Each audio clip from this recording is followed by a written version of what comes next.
city and into territory on west, there's just one way to handle the killers and the spoilers, and that's with a U.S. Marshal and the smell of Gunsmoke.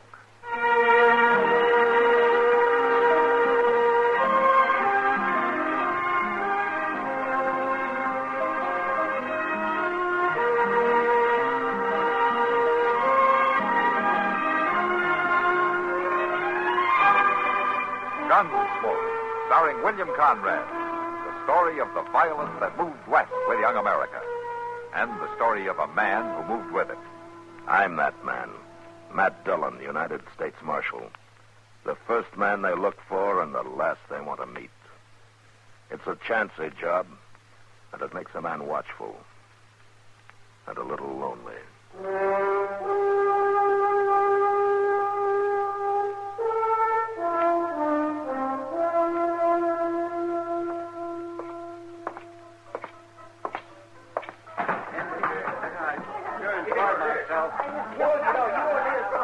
Hello, Kitty. Oh, hello, Matt. Matt, this is Frank Wilkins. Emmett Wilkins' son. How are you, Frank? I've known your pa for a long time. I'm glad to meet you, Marshal. Frank's come back here to live, Matt. That's fine. I know your pa will be pleased. Oh, yes, sir.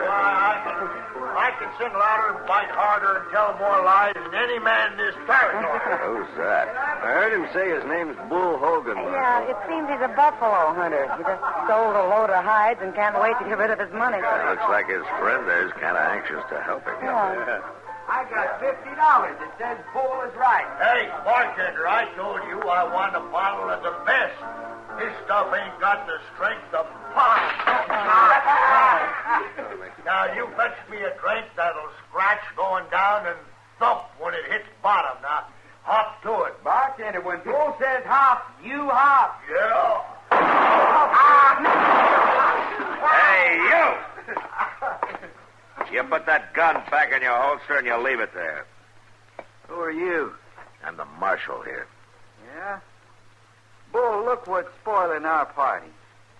Oh, we don't mean no harm, Marshal. Have a drink. You're going to pay for this damage, understand? Well, sure I am.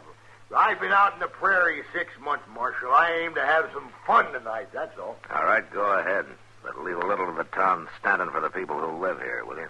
Well, it's going to cramp my style some, but I'll try. Okay, you do that. Hey, Bull, the marshal's gone. Let's find us a couple of girls, huh? No, not yet, Darwin. I'm going to listen to the music. Hey, What? that's a real looker over there at that table, Bull. Well, go get her. I sure will. Howdy. We're busy, mister. Well, this chair ain't. Now, look here. What's your name? Frank Wilkins. Oh, you go on back to your friend. Not you, mister. You, little lady. You know, you're pretty. Beat it. You heard her. Mister, my friend Bull wants to talk to this little honeypot here. Why'd he send a sidewinder like you? That blowhard can talk for himself. Blowhard. Hey, Bull, come here. Yeah, Darwin? Yeah, what do you want? This fella called you a blowhard. Is that right? Did you call me that? Yeah, I called you. What are you? Oh, now, don't go for that gun. It's just a friendly fight. I ain't mad at you. We got a difference of opinion is all. Hit him again, Bull. Why, sure, but not here. Like the marshal said, no need to bust up the place. We'll go outside. Unless you're yellow. Frank, It's don't... all right, Miss Kitty. You wait here. Come on, everybody. Me and this fellow's going to kick up some dust, and the loser buys the drink. Come on. Now. Come on. Over here, Bull. Yeah. All right, now stand back there. Give him some room. Yeah, now. You ready, mister? Yeah, I'm ready.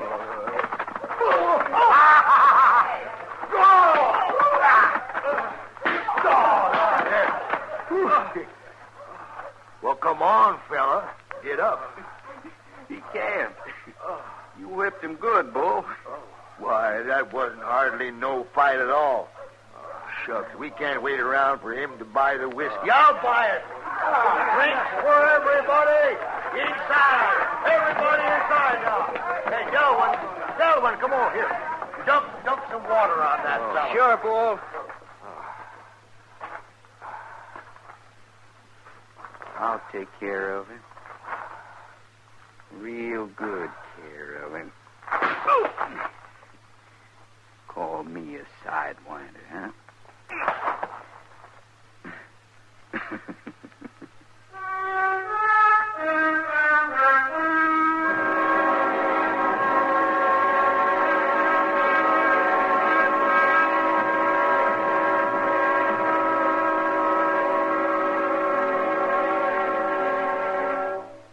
Now, just listen a minute, if you will.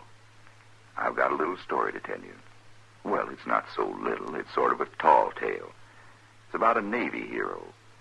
Alfred Bullrod Stormalong was his name. Oh, he was a legend, he was. Where he was born doesn't matter, but he was first heard of in Boston Harbor. That was when he signed on as a member of the crew of a ship called the Lady of the Sea. Now, old Stormalong stood 30 feet tall and had muscles in his arms big as powder kegs. And when the good captain got a look at him, he said to the rest of the crew, "Here's an able-bodied seaman for you." Then he entered Alfred Bullrod's name in the log as Stormalong, A.B.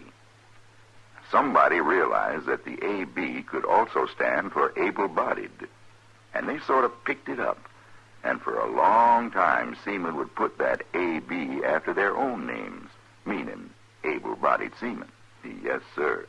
Well, old Stormalong was a great sailor, he was. And it wasn't many a year before he captained his own ship. The courser it was, one of the biggest afloat. Why, it was so long from stem to stern, it took a man on horseback 24 hours to make the trip. The mast was hinged so to let the sun and the moon get by. Took a man a week to climb the rigging. Yes, sir. The courser was a big one. And Stormalong's skill as a sailing man became known throughout the 7 seas. One of his greatest feats was taking the courser through the English Channel. Seems the channel was only about 2 inches wider than his ship at high tide. But old Stormalong was up to the problem. You bet he was. He bought all the soap in Holland, and he and his men greased down the sides of the courser. Well, sir, it slipped through that old channel as slick as a whistle. Didn't damage it one bit. But so much of that soap rubbed off onto the English coast that to this day, the cliffs of Dover are white. Of course, you believe me, don't you?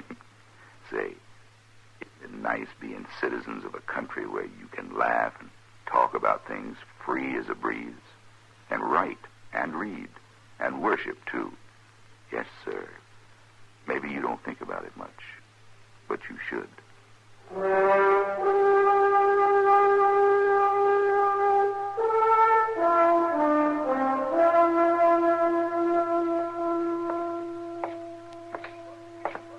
Mr. Dillon? What? Mr. Dillon? Mr. Dillon, I've been looking all over for you. Well, you found me, Chester. What is it? Frank Wilkins. He's dead. He's what? Dead. Well, I was sitting with him just a few minutes ago. Yes, sir, but he's dead now. Well, what happened? Well, they told me he got into a fist fight with some buffalo hunter over at the Long Branch. Bull Hogan? Yes, sir, that's the name. He went outside, and that man plain beat Frank to death with his fist. Wait a minute, Chester. Do you mean that all those people at the Long Branch stood and watched it and nobody stopped it? Well, it don't make sense, but they must have saw it. You know how they are when there's a fight. I'm going to have me a talk with those citizens. Well, I already talked to some of them, Mr. Dillon. They swear up and down it was a fair fight. Chester, in a fist fight, a man's beat long before he's beat to death. And anybody not crazy for blood knows that. I can't understand it. But one thing's for sure. Frank's dead. Doc examined him and then had the body moved over to his office. Is Bull Hogan still at the Long Branch? No, sir, he ain't. He's gone. Well, he won't get far. I'll see to that.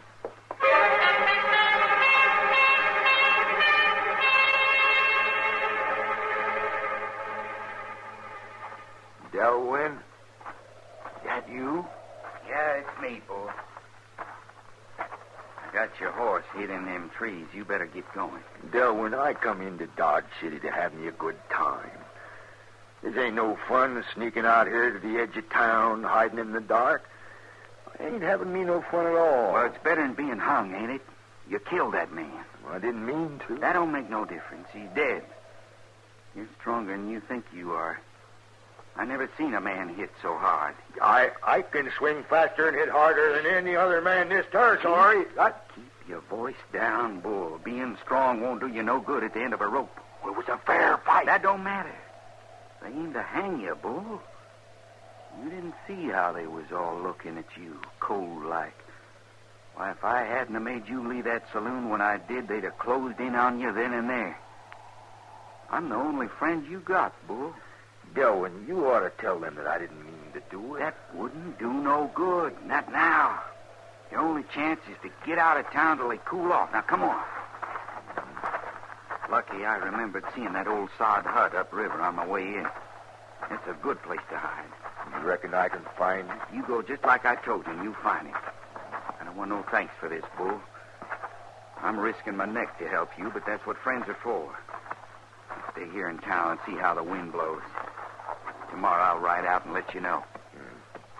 Bring some grub and a bottle, huh? Sure. Now get going. I ain't never run away from nothing before in my whole life. You ain't running away, Bull. You're being smart. I ain't never tried that before, neither. I hope it works.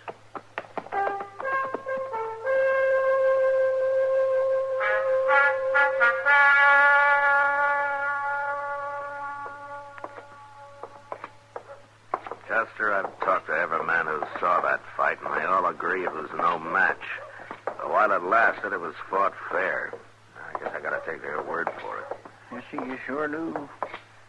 They were all surprised that Frank died from it, though. Well, my, I'd be surprised if he hadn't.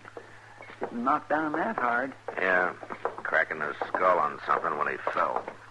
There's only one thing, Mr. Dillon.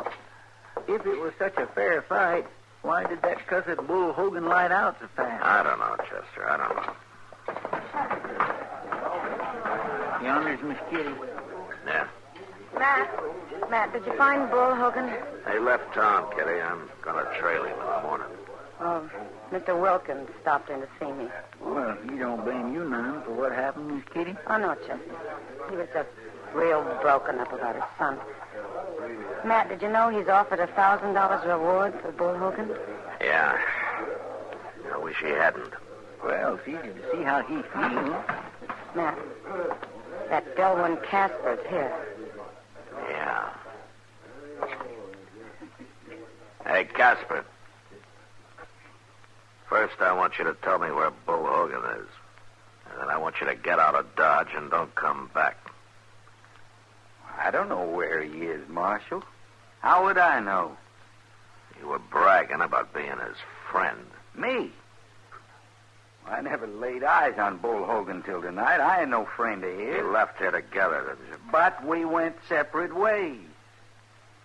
Bull hightailed it right on out of town. Me, I just stepped out for a while because the climate here didn't seem healthy.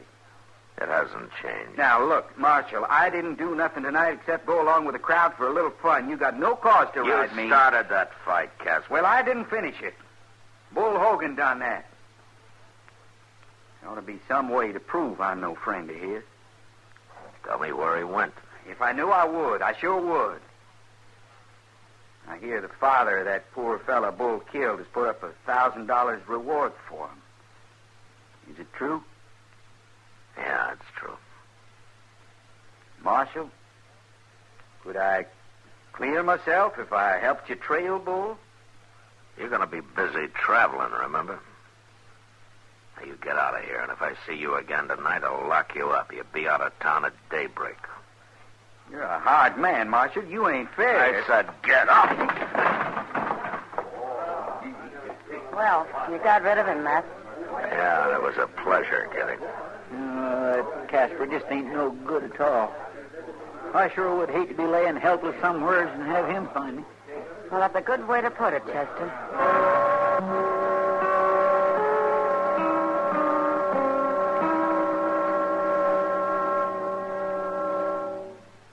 The United States Army, a gallant record of peacetime service. 1904, commercial business is transacted by radio for the first time through the United States Army Signal Corps station in Alaska.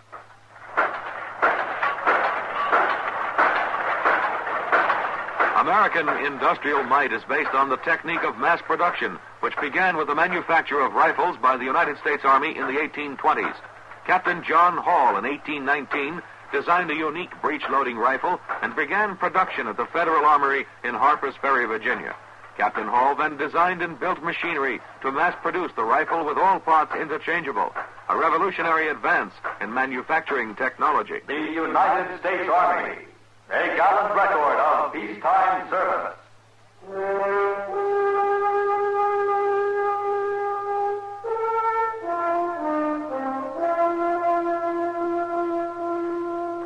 Bull? Hey, Bull. Is that you, Delwyn? You got here early. Yeah. I see you found the hut. There's nothing to it.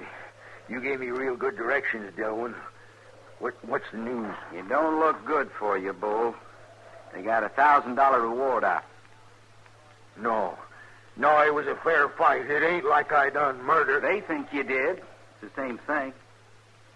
Did you bring me something to eat? No. I thought about it.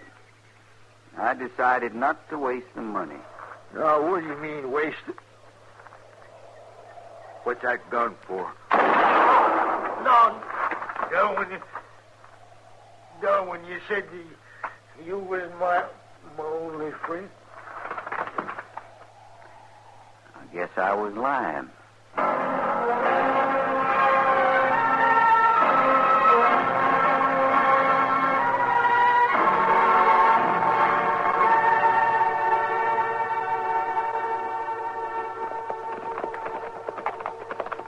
Mr. Dillon, I swear I just don't understand you today. First off, you run that Delwyn Casper out of town, then we meet him out here heading back to Dodge, and you tell him it's all right. Well, he says he got Bull Hogan. He claims the reward. Yeah, and you just look at him and nod, just say that money's all his right now. You think he really got Bull Hogan? There's no doubt about it. All we got to do now is get him. Casper killed Frank, Chester. What? He probably clubbed him with a pistol. You know, it's something you said to me that started me thinking in that direction. Me? Yeah, you said that you'd sure hate to be helpless and have Casper find you. I'm sure now that that's what happened to Frank. The problem is to prove it. There's that sod hut he talked about. Yeah.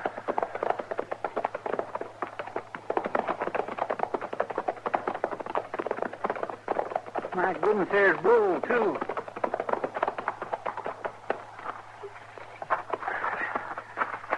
Bull Hogan, new shirt and all.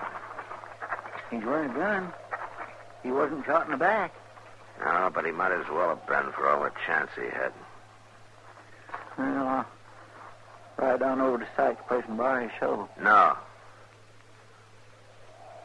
Chester, borrow a wagon instead. We're going to take him back to Dodge.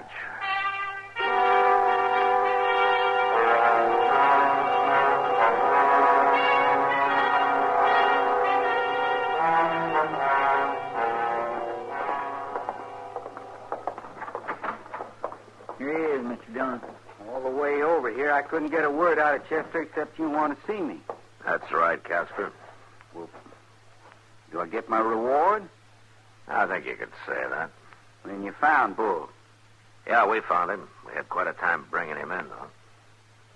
Bringing him in? He's the strongest, roughest man I ever tangled with. What are you trying to say, Marshal? We got Bull here in jail. Doc gave him a powder to put him to sleep. He's in the first cell. Go see for yourself. Well, but he's dead. I shot him. Yeah, you shot him all right, only you didn't kill him. Well, I did. I hit him right in the chest. Well, that's what saved his life, Casper. Here, you ever seen one of these things before? Yeah, it's one of them Indian charm bags, ain't it? That's right. A leather pouch full of pebbles and sand and bones. Bull's a lonely, superstitious man. He was wearing this around his neck. And that's what stopped your bullet, Casper. See? But he fell down. He was dead. Doc says that a blow over the heart like that will stun a man cold, but it only lasts for a few minutes, and then he's as good as new. You're lying to me. You're trying to trick me out of my reward. No, you'll get what's coming to you, Casper. You know, Bull's got an idea that somebody clubbed Frank Wilkins with a pistol while he was knocked out. Well, I'm going to lock you in that cell with Bull and let the two of you talk it over. Lock me in with him? Well, now, you can't do that. Oh, why not? Neither one of you will have a gun. You'll just talk. What could happen to you? We'll go wake him up now, Mr. Dillon. Yeah, Chester, go wake him up. All right, come on, Casper. You're going in there with him. No, I'm not. Oh? Well, then maybe you'd rather tell me about it, huh? But I didn't do nothing. I ain't going in there. Oh, yes, you are. And you're going to tell that to Bull Hogan face to face right now. Locked in. No, I done it. I clubbed Wilkins with my pistol. It was me killed him. You hear that, Chester? Yes, sir. All right, take his gun. One's on it. Now lock him up, Chester. Then we'll bury Bull. Bury him. Then he is dead. Yeah, he's dead. And you're going to be right behind him, Casper. I hope he's waiting for you.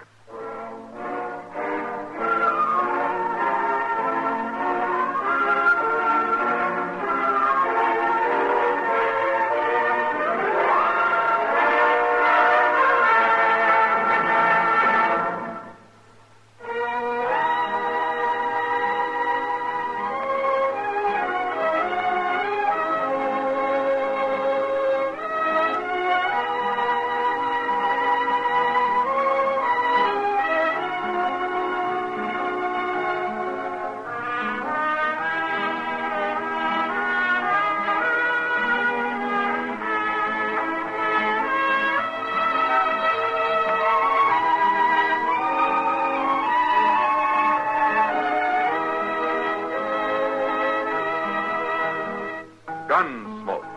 Produced and directed by Norman Macdonnell, stars William Conrad as Matt Dillon, U.S. Marshal. The music was composed and conducted by Rex Corey. Sound patterns were composed by Ray Kemper and Bill James. Featured in the cast were Parley Bear as Chester, Howard McNear as Doc, and Georgia Ellis as Kitty. George Walsh speaking.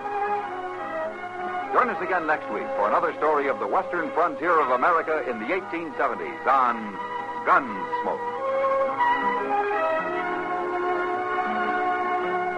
This is the United States Armed Forces Radio and Television Service.